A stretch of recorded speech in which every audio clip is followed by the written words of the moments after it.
Be here now. Be here now. Be here now. Just be. Be here now. Be here now. Be here now. Be here now. Just be. Be here now.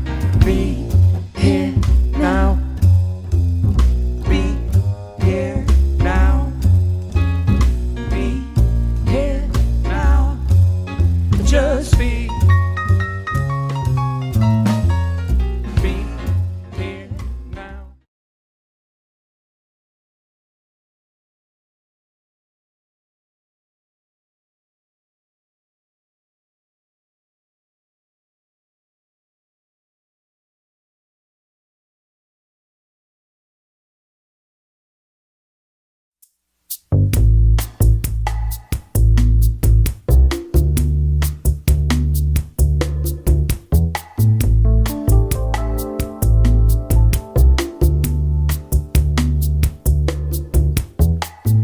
We are all connected by the air we breathe in, by the love we're feeling.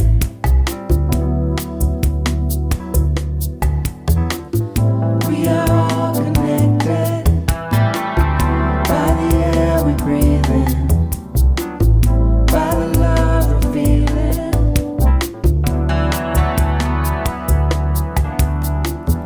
We are all connected by the air we breathe in, by the love we're feeling.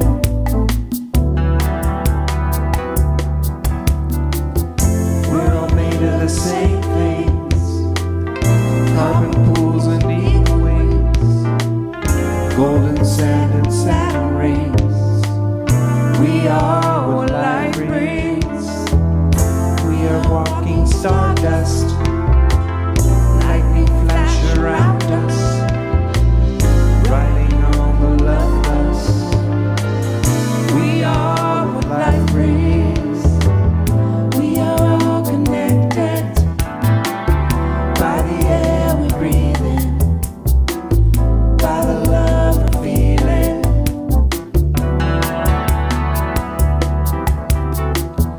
We are all connected by the air we breathe in, by the love we're feeling.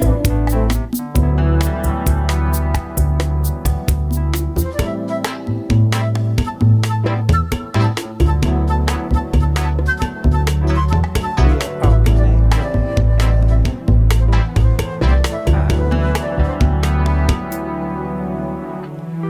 From Uganda to Italy, branches of the same tree, dancing leaves floating downstream. This is how creation sings, here to be what we're meant to be. If one can see, we all can see, forming our reality. This is how creation sings. This is how creation sings.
Welcome to Unity of the Valley Spiritual Center. We are part of Unity Worldwide Ministries, and you can find us locally at 350 North Orchard Avenue here in Vacaville, California.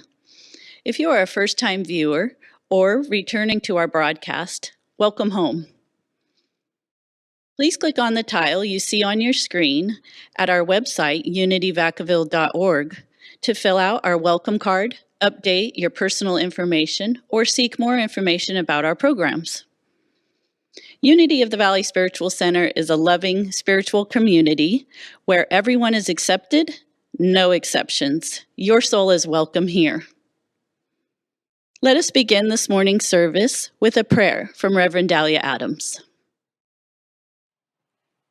Let us pray. Let us open our minds and let us open our hearts.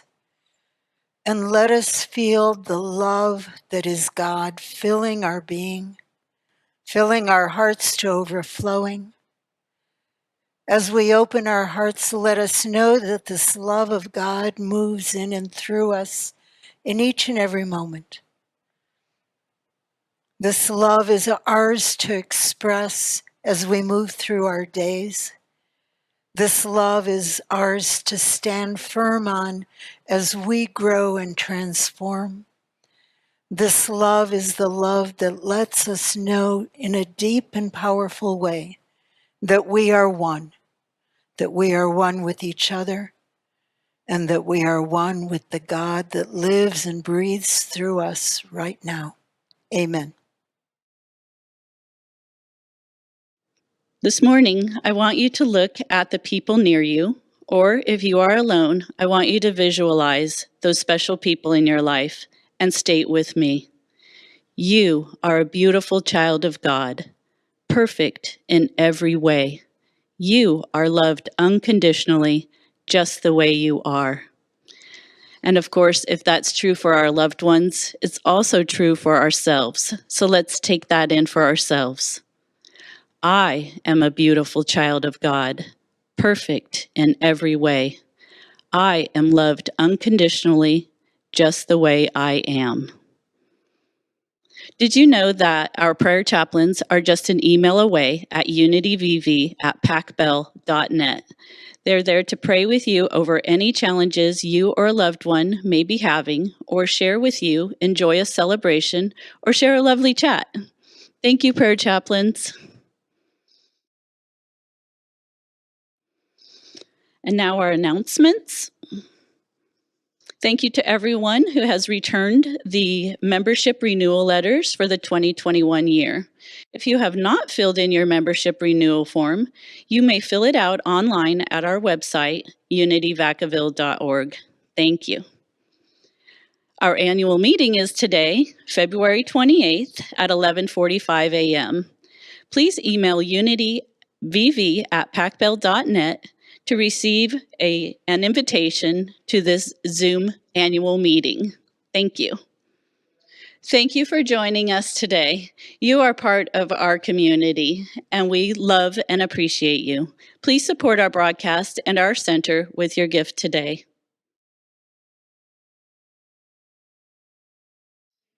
And now, as we center in this morning, let's take a deep breath and repeat the statement of faith together.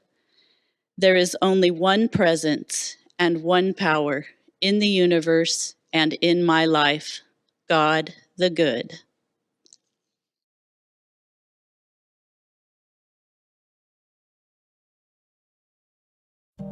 If I say to you, darling, don't feel blue, we both might get a little blue. But if I say, let's have a day of love today, love will find a way. And if we say to you, stop the fighting now, we'd still be fighting you somehow. But if we give you love, our differences allow, love comes through us now. Yes, love will find a way. Love will find a way. Yes, love will find a way. Like a river, it finds its way between. Like the sunlight, it sparkles in the stream. Like the future, it started as a dream. Love will find a way.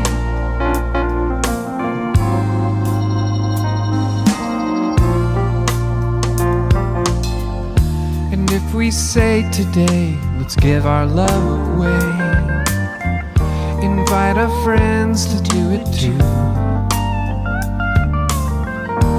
Friend to friend, send to send, there'll be no end. There'll be no end. Love will find a way. Yes, love will find a way. Love will find a way. Yes, love will find a way. Like a river, it finds its way between. Like the sunlight, it sparkles in the stream. Like the future, it started as a dream. Love will find a way. Yes, love will find a way. Love will find a way. Yes, love will find a way. Love will find a way. Love will find a way. Love will find a way. Love will find a way. Love will find, love will find, love will find a way. Love will find Love will find a a way. way. Love will find. Love will find a way. Love will find its way. Like our future, it's starting as a dream.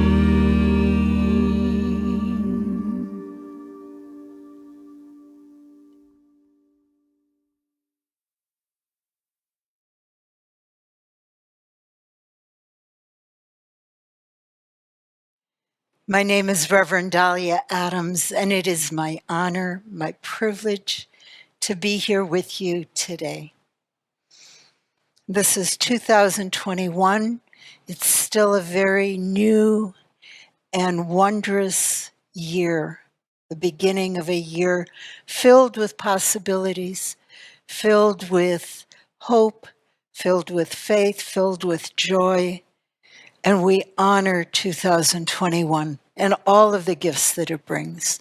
This year, 2021, here at Unity of the Valley, we are focusing on transformation, that process through which we allow ourselves to change from the way we know ourselves into a newer, stronger, better, clearer way. It's a part of evolving, and transformation is central to all life.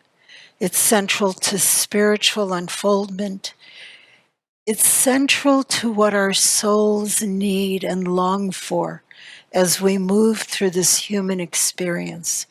We are spiritual beings having this human experience, and the spirit within us calls us always to grow and become more and express all that we can be. So we're focusing on transformation, and one of the reasons we chose this is oftentimes difficulties or changes or challenges kind of give us a kickstart into transformation, and 2020 was definitely a kickstart. So we are also looking at this, and it is so perfect for our community because our vision statement is a world powerfully transformed through shared spiritual awakening.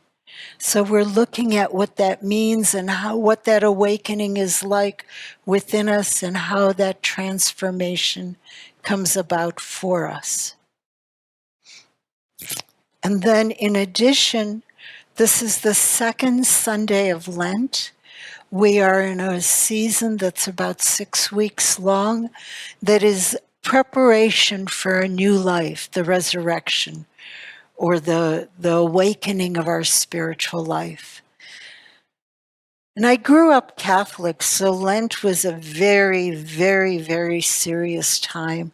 And the weeks leading up to Lent meant pondering what it was, as a little kid, most of the time. And of course, I was older too, but when I was little, I remember taking this very seriously because the nuns told us to, and we did what the nuns told us to.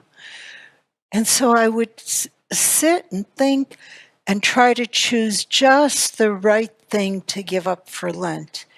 It usually ended up being chocolate, and I usually didn't make it through the whole 6 weeks, but nevertheless, that was part of the ritual.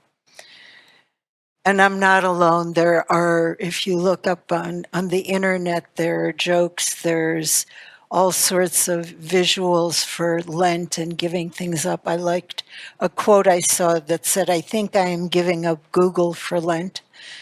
And down below is just a smattering of things to choose from to give up for Lent.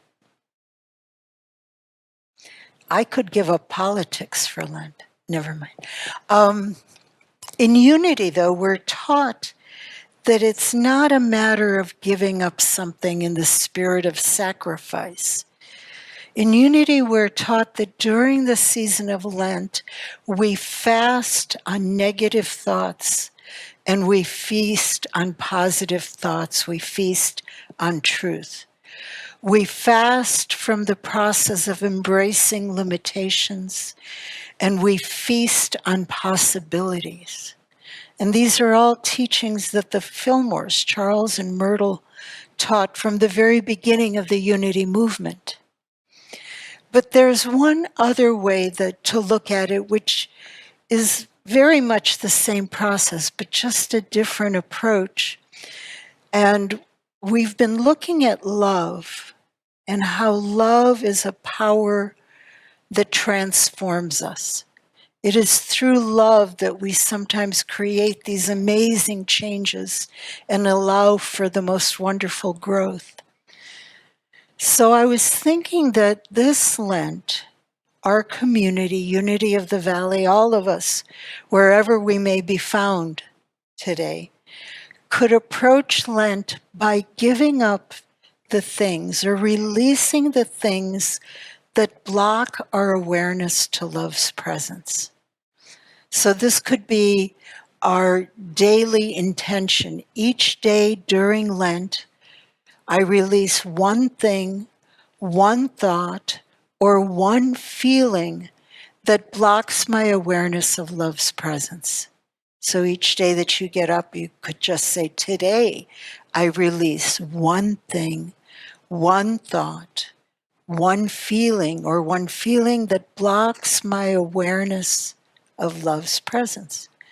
And that could be very simple because for me, sometimes just turning on the news blocks my awareness of love's presence. So I could, for that day, just not turn on the news. Or sometimes if I become afraid, if I feel like a challenge is too big for me, or I'm afraid because I don't know how to respond in a situation, or I'm afraid because maybe I'll fail, or I might not live up to the standards I've set for myself. And that fear can block the experience of love. So that day, when I notice that fear coming up, I release that fear. I use an affirmation, or I remember a time when the fear wasn't there. Or many other techniques. I read the daily word. I say a prayer. The prayer of protection is great for helping me release fear. So I invite each and every one of us to make this commitment throughout this season of Lent. And it goes right along with what we've been talking about in our services. So when we do this with Lent, Lent becomes a transformation experience. As we release the things that block the awareness of love, we become immersed in the experience of love. And all of what that brings, and love we know and we are learning, is a transformation experience. So today we're going to be talking a little bit more about love. And today our central idea is that love changes everything, which is just another way of saying love transforms everything. Love changes everything. Charles Fillmore was very good about defining words, narrowing them down, giving them some precise way of being understood. And he said many different things about love, but one of the things he said is that love is the power that joins and binds in divine harmony the universe and everything in it. I don't know about you, but in certain situations, I'm very clear about what love is. I know I love my son. I know I love my granddaughter. I don't even have to think about it or question it. I just know. I don't even have to be feeling it in any given moment, but I know. I don't waver in that. I'm coming to the point where I know that I love God. And I know that I love God or my family members or my dear friends, even in moments when I might get angry, or even in moments when I feel hurt. I am aware that those emotions are passing and that the love is solid. It's there. It's who I am and it's a part of me. But when I start thinking about love as a bigger idea, as a more all-encompassing experience, sometimes it's hard for me to grab onto what does that mean? So I really like Charles' definition in the grandest sense of the word. I think love means oneness and our awareness of that oneness. Or it might mean the inner yearning for that oneness when I'm not experiencing it. But somehow the grand, the big meaning, the infinite meaning of love is that oneness that is at the very truth of who we are, the very central truth of who we are. God is love. God is expressing through each of us, and through God we are all one. And so for those moments when we're feeling separated or at odds, or just out of reach for each other, there is something painful about that.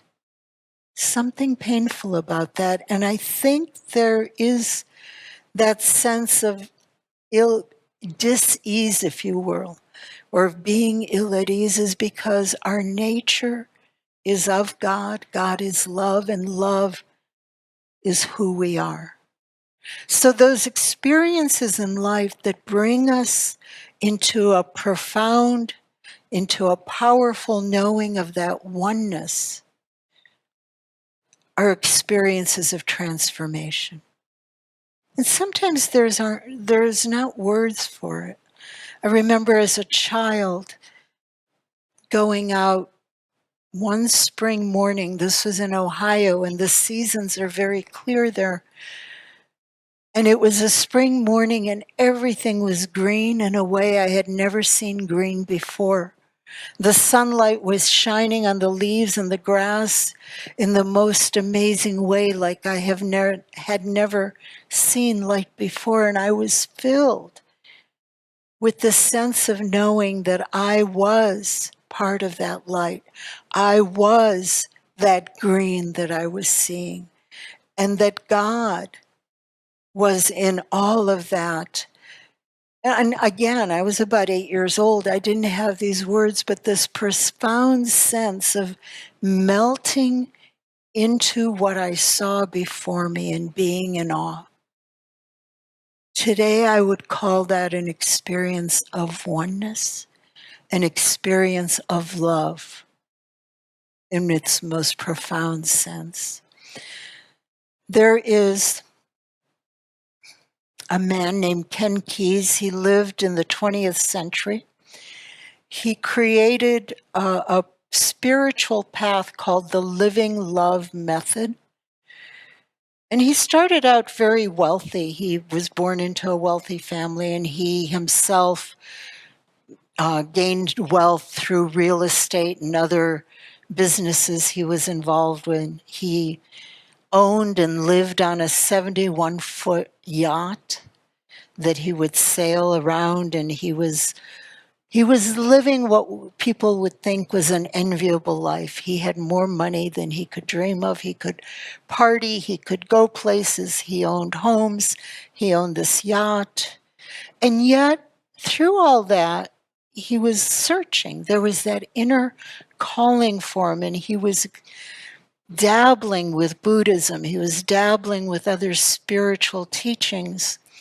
And one day he was on his yacht outside, somewhere near the Bahamas, and he went through one of these experiences of oneness.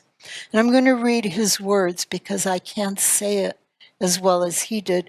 But through that experience, he discovered God through living love. He experienced that as love, and he knew deep within his heart that God is love.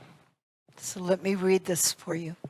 I began to experience a feeling of non-separateness, of having no boundaries. I felt that I was merging with my environment. I began to experience everything that came into my sight as if from within, as if it were a part of myself. Whether it was a passing bird, the motion of the waves, the machinery of the boat, or the people around me, I had a feeling of becoming one with them, of being them from within, rather than seeing and hearing them from outside. This transcendent experience opened a level of perception beyond the ordinary. Its insights left a permanent imprint on my being. So he talked about this more. And Ken Keyes said that that experience was as if that bird was within him and he was that bird, as if the waves moved through him and he was the waves. And I think that's what ultimately we mean when we say we are one with the universe. But our day-to-day way of being is a way of separateness, so it's hard to truly conceive it. But mystics write about this experience. Ken Keyes isn't the only one.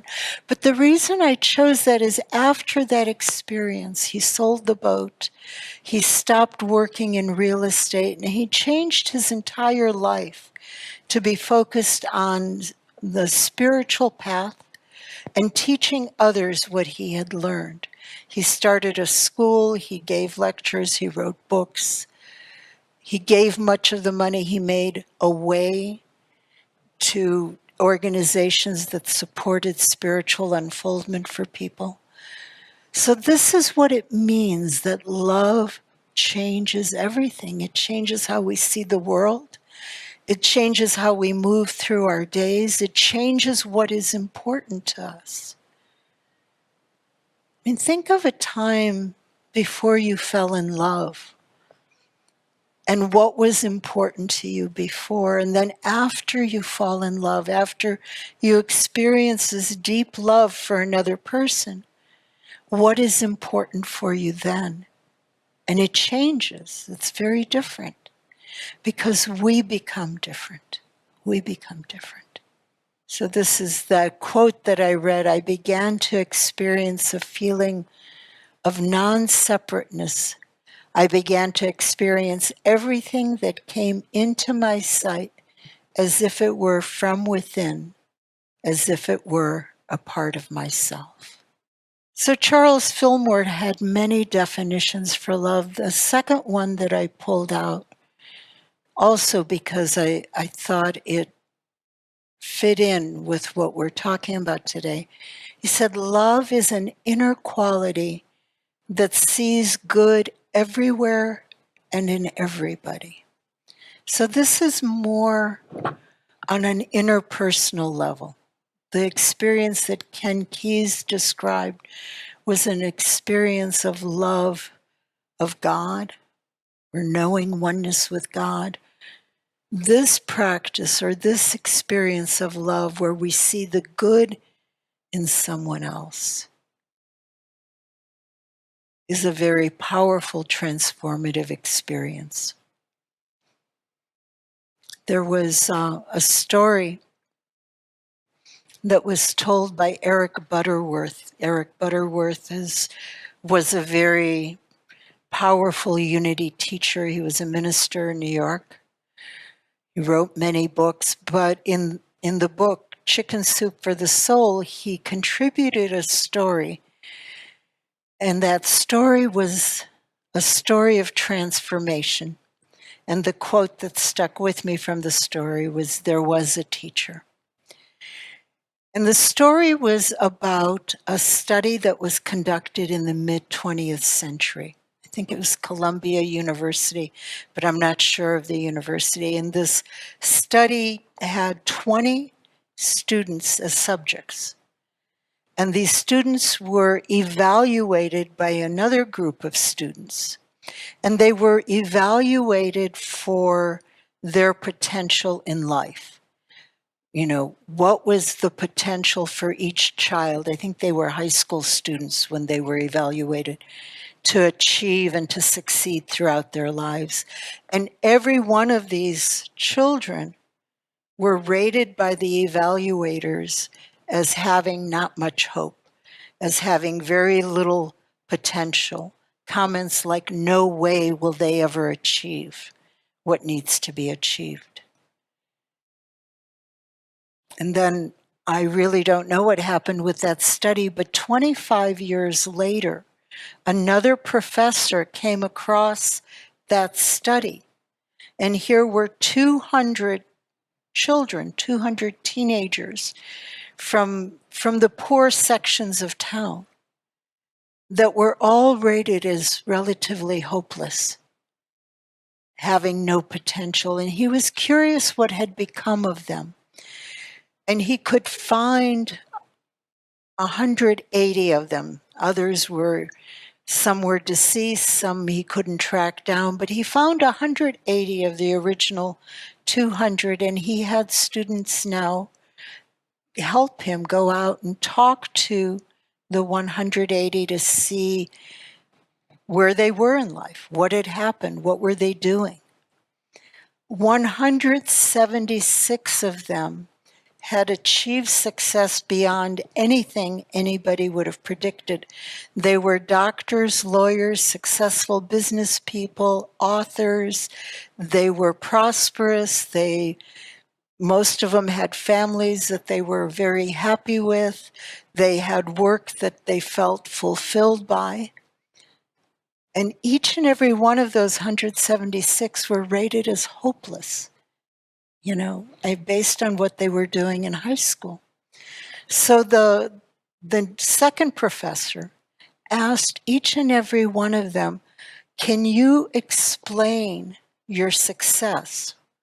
Where did your success come from?" And he said each and every one of the 176 said a version of, "There was a teacher. There was a teacher." Now, all of the 200 original students were from the same school, the same year. So he asked them, who was the teacher? And it was always the same teacher that they named. So then he tracked down the teacher and he went and interviewed her. And he said, all these very successful people attribute their success to you. What is it that you did for them? And she smiled. She goes, "I didn't do anything. I just loved them. I just loved them." There's psychology research that supports this. The psychology has done many studies looking at children who were in very difficult situations growing up, maybe even abused on a chronic basis. And the question that psychology would ask is, what separates the ones that succeed despite this very difficult circumstance? Because many of the children who grew up in these circumstances had trouble throughout their lives.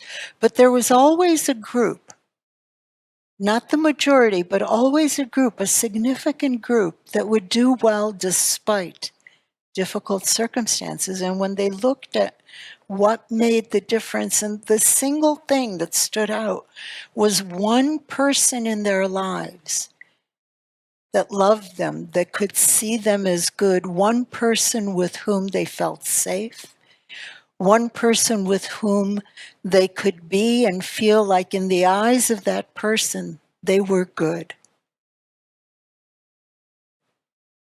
So what this teacher did and what this study showed with these students aligns with what many psychology research studies have shown. There was a teacher. It doesn't have to be a teacher. It could be a neighbor, a grandmother, a babysitter, a cousin, a counselor, but someone who is there and can look at you or can look at us and see only good. In Unity, we call that seeing the Christ in someone. Yeah.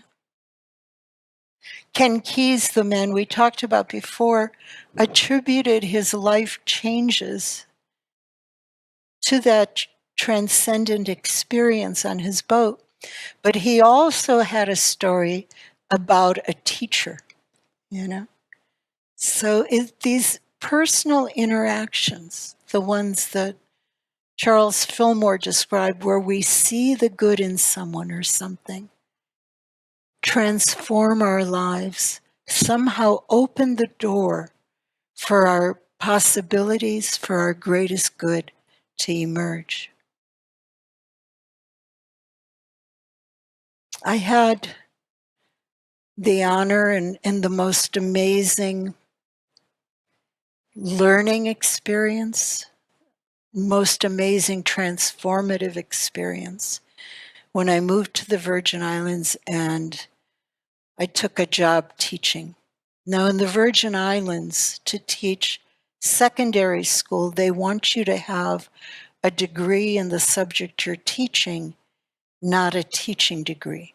Primary schools, elementary schools, they wanted people with teaching degrees.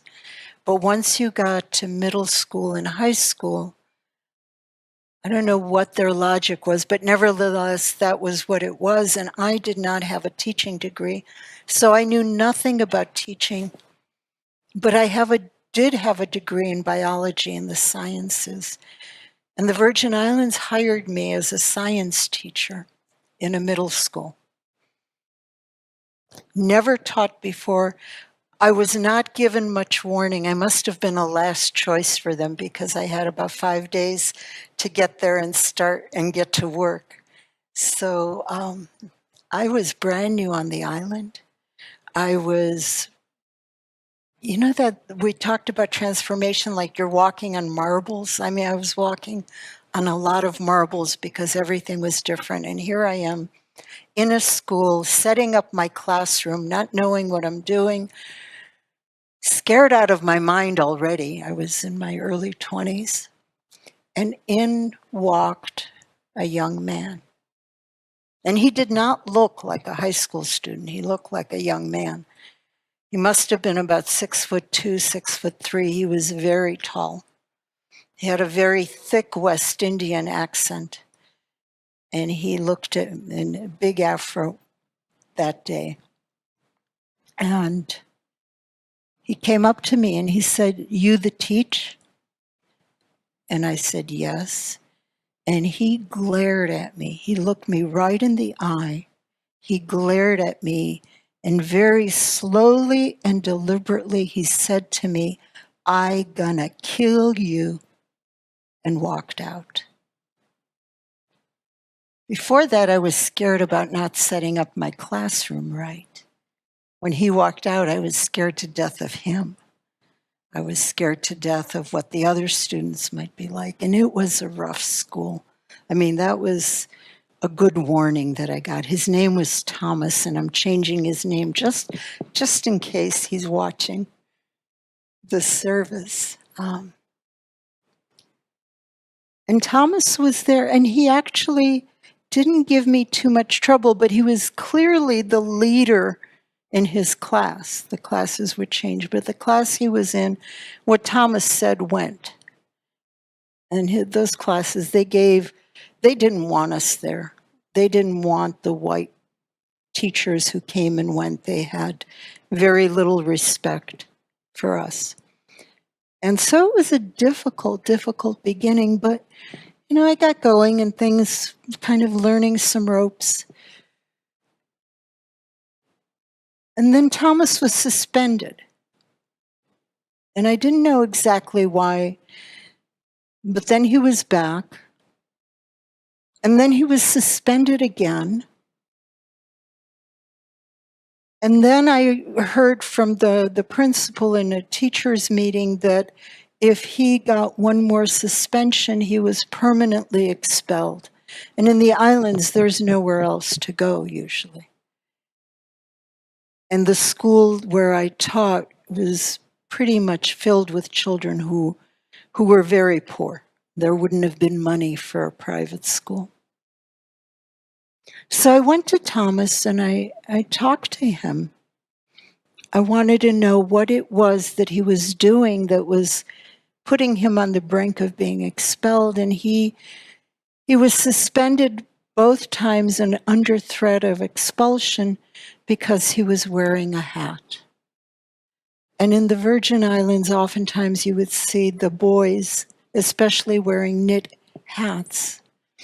And there was a rule at the school that the boys were not allowed to wear hats in school. And so we're talking, and Thomas had his hat on, the hat that could get him expelled. And I said, well, I don't understand. I go, as much as you complain about it, you know that school is important. You know that it can change your life. What's the big deal? Why let yourself get expelled over a hat? And he goes, because my grandmother taught me not to shame the family. And I said, I don't understand. He said, when I don't have my hair plaited, when my hair is not clean and when it's not plaited, my grandmother told me that I had to wear a hat to cover my hair. Otherwise, I shame the family and I shame her, and I don't want to shame my grandmother. And my heart broke. It's like, oh my gosh, this child could lose his opportunity to finish school because he had to choose between a rule at the school and disappointing or shaming his grandmother. And he clearly loved his grandmother. He didn't have parents. His grandmother was raising him. And his grandmother was very sick at that time. And he was also afraid of losing her. So in the midst of that, he wore the hat the way she taught him to, because she could not take care of his hair. And he had no one else. So I went to bat for him. I made a big stink about expelling a child over a hat. And it was one of the few battles with the administration that I won.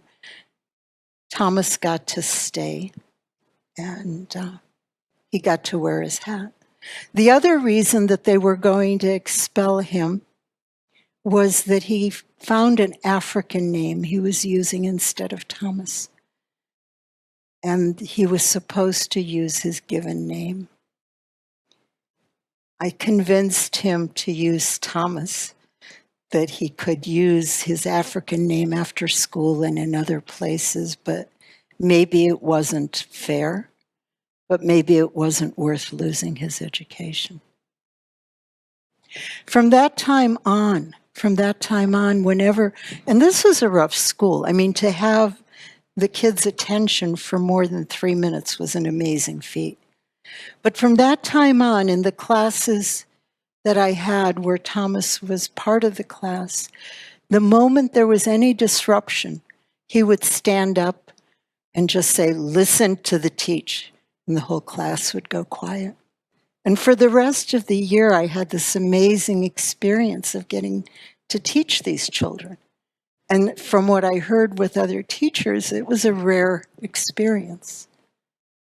So there was a moment. It's not like Thomas and I had a long, loving relationship, but there were a few moments in there where we connected, and we did what Charles Fillmore wrote about, that I was able to see the good in him. And my guess was maybe once or twice in those moments, he was able to look at me and see the good. And it transformed my entire experience of teaching at that school. Fast forward many years later, because that was my first year. I lived on the islands for 14 years, and this was maybe 8 or 9 years later. I came out of the restaurant. I always worked 2 jobs. I taught by day and waitress by night. And I left the restaurant after my shift, and my car was stolen. My car was gone. One of the things about having a car stolen on the island is a small place, and there were times if you walked around town, you could find your car, and if you had an extra set of keys, and if the car wasn't dismantled, you could drive away. So I was walking around town looking for my car, but it was 2 a.m. almost. And I hear this voice behind me, and he says, "Are you the teach?" And I turned around, and it was Thomas. And I said, hi. I hadn't seen him in years. And he said, "It's dangerous what you're doing, walking around at night like this." And I said, "I know, but my car's gone." So Thomas walked with me for an hour or 2. We looked at every street in town, looking for my car. We didn't find it, but he stayed with me to make sure I was safe. Again, those few moments of seeing the good, those few moments of love changed everything. To this day, I remember that night when my car was stolen, and instead of trauma and anger and remembering a horrible night, I remember walking with Thomas and how that opened my heart because I recognized that love had changed everything. Jeff Brown, who I don't know who he is, but I saw this online, he wrote a book called Love It Forward. He said, "You don't measure love in time, you measure love in transformation." The length of time that love was experienced is not as important as the way it's changed you from the inside out. So, given how powerful these loving moments are, every day during Lent, I encourage you to say, "Today, I release one thing, one thought, one feeling that blocks my awareness of love's presence."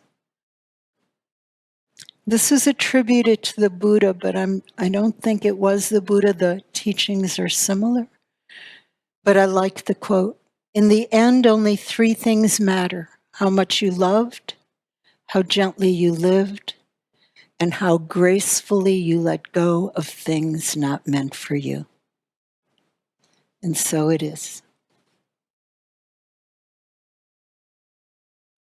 As we enter this time of meditation, I invite you to become still.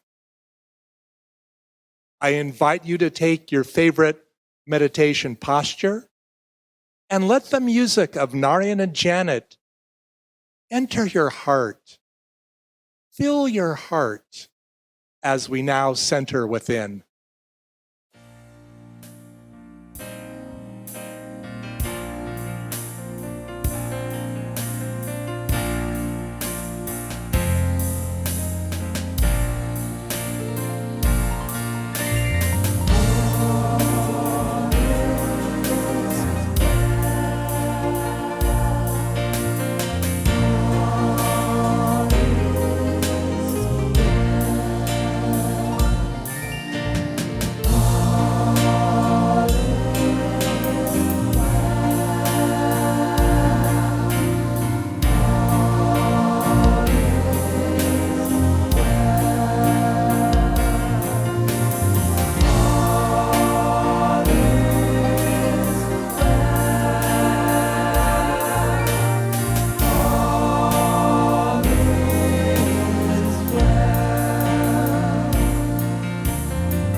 So let us move into our time of meditation. Let us go deeper. I invite you to begin by allowing your body to sit comfortably. Allow your breath to come easily and effortlessly. Remembering that each breath is the breath of God, the breath of life that moves through you in this very moment.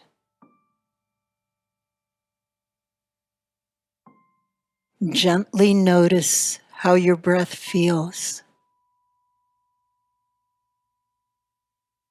Notice how it feels when you breathe in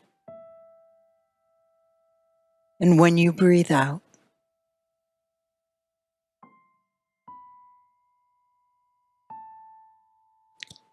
Gently notice how your breath moves deep into your heart space.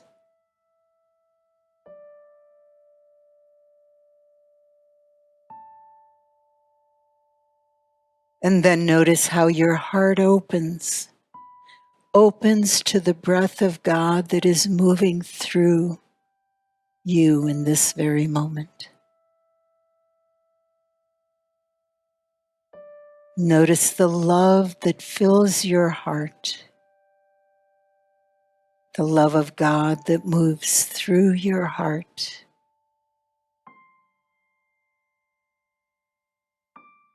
And notice how that feels.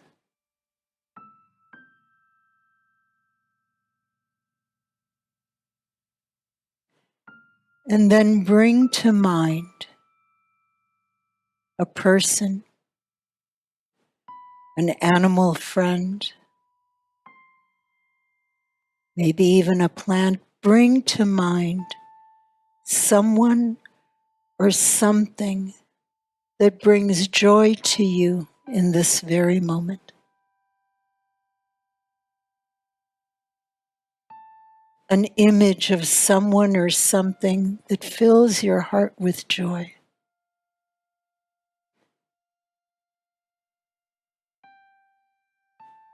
An image of someone or something that makes your mouth and your face smile.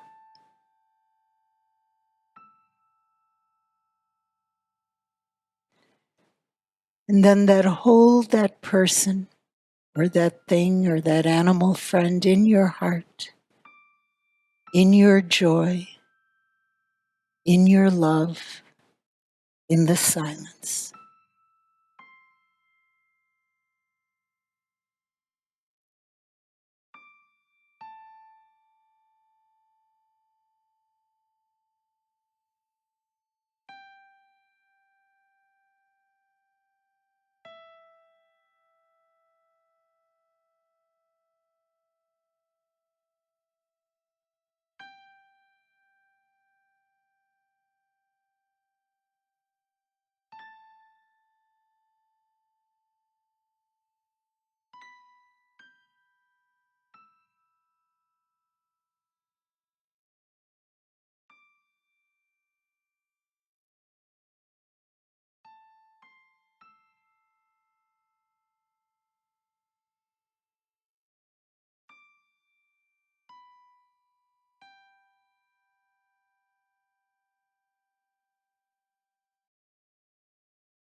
Love fills me and changes me at depth right now.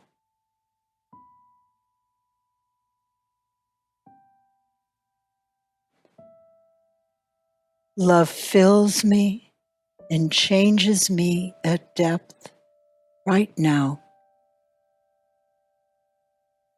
Holding that affirmation in your heart, allow yourself to gently and easily bring your attention back to your room, back to this time, back to this moment.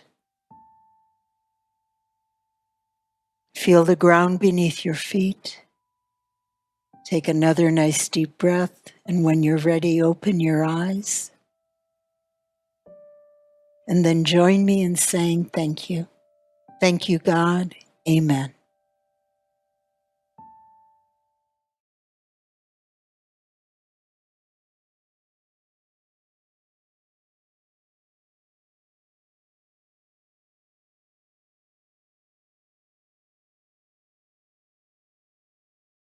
It is time in our service where we stop and we give gratitude for our prosperity and abundance. It is time to remember that we are in a wonderful flow of giving and receiving. We joyfully give our tithes to Unity of the Valley Spiritual Center as we state together, God's love through me blesses and multiplies all that I am and have, all that I give and receive. I am grateful.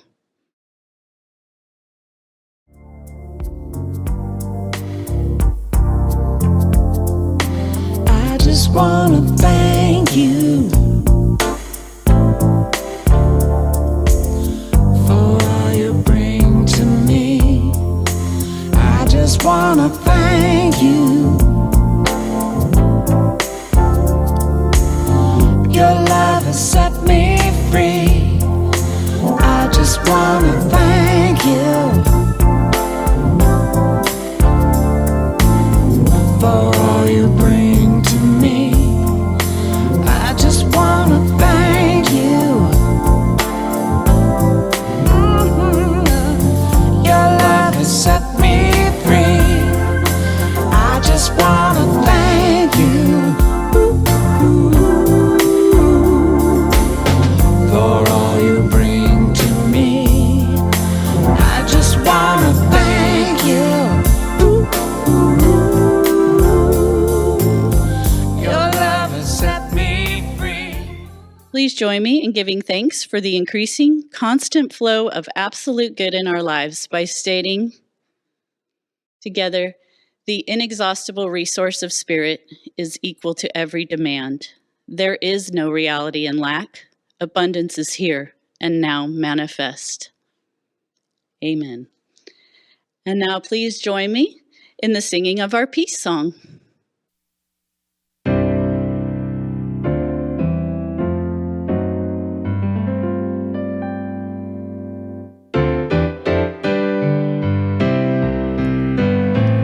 Let there be peace on earth, and let it begin with me.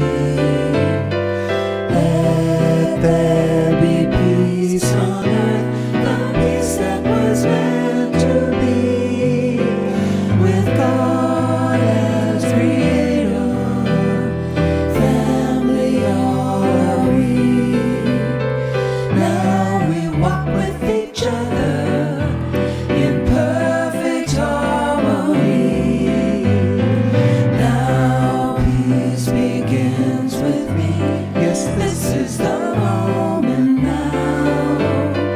With every step I take, let this be my joyous vow. To take each moment, live each moment, peace eternally. Now there is peace on earth, and yes, it begins with me.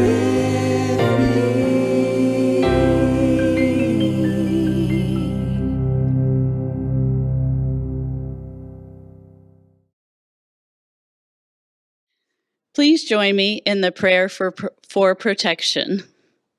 The light of God surrounds us. The love of God enfolds us.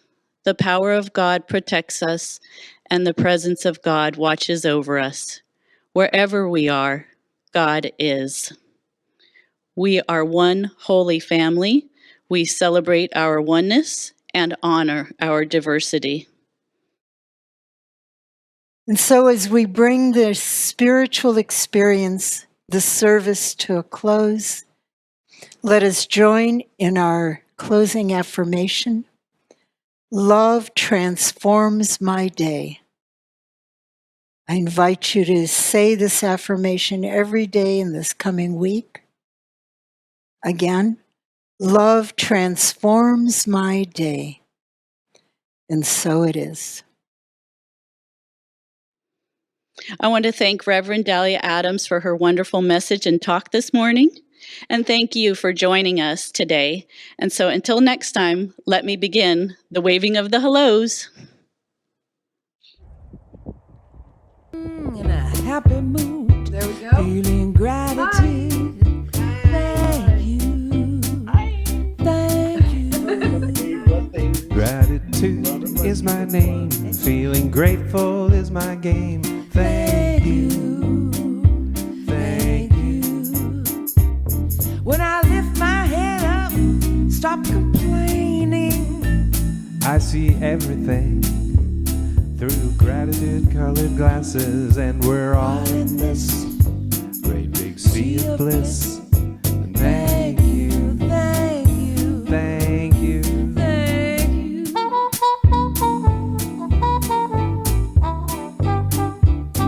Hi there. Hi, everybody.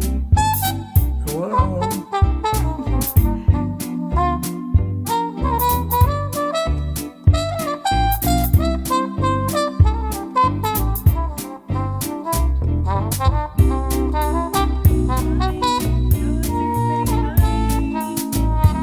Wave.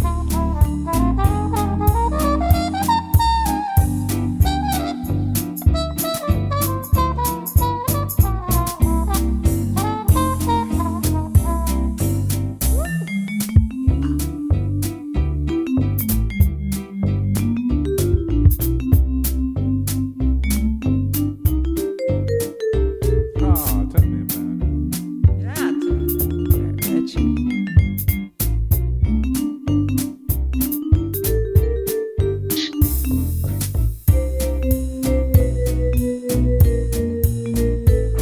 Say hi, everybody. Hello, everybody.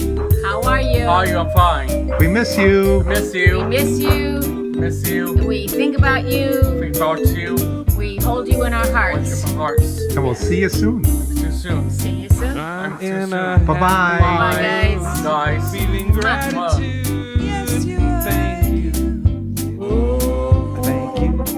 thank you. Gratitude is my name. Feeling grateful is my game. Thank you. Thank you. When I lift my head up and stop complaining, I feel everything through gratitude-colored glasses, and we're all in this great big sea of bliss. Thank you. well, thank you. Thank you. You're welcome. Thank you.